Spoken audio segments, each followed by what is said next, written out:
श्रीमद् वाल्मीकि रामायण 28वां सर्ग।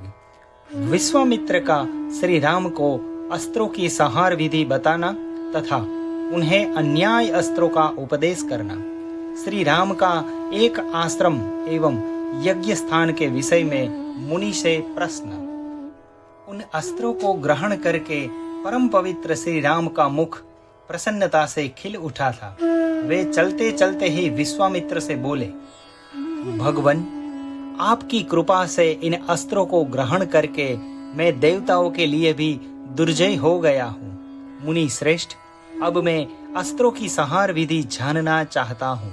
कुकस्थ कुल तिलक श्री राम के ऐसा कहने पर महातपस्वी, धैर्यवान, उत्तम व्रतधारी और पवित्र विश्वामित्र मुनि ने उन्हें अस्त्रों की संहार विधि का उपदेश दिया।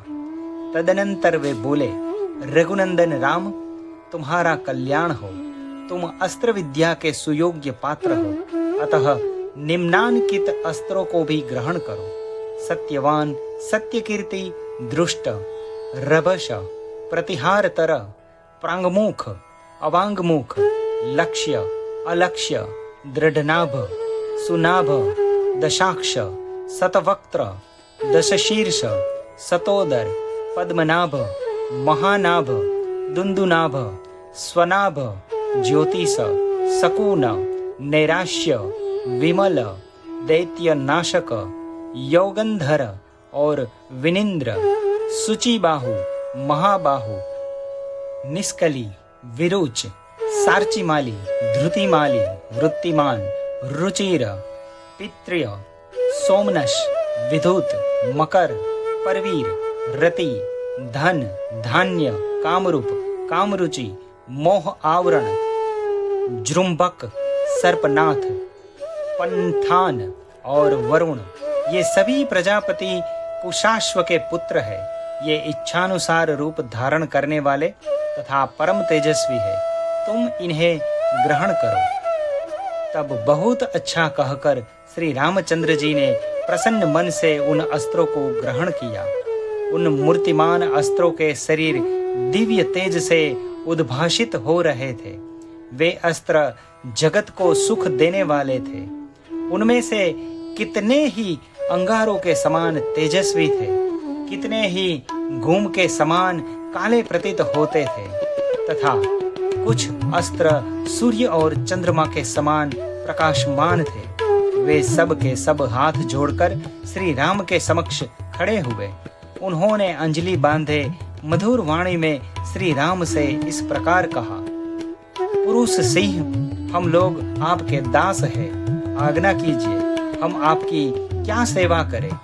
तब रघुनंदन राम ने उनसे कहा, इस समय तो आप लोग अपने अभीष्ट स्थान को जाए, परंतु आवश्यकता के समय मेरे मन में स्थित होकर सदा मेरी सहायता करते रहे।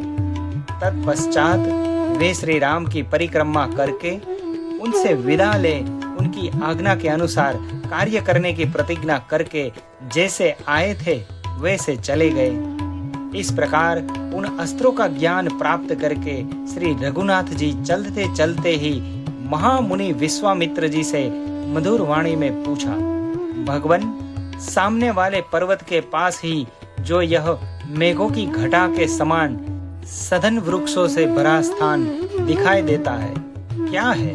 उसके विषय में जानने के लिए मेरे मन में बड़ी उत्कंठा हो रही है। यह दर्शनीय स्थान मृगों के झुंड से भरा हुआ होने के कारण अत्यंत मनोहर प्रतीत होता है।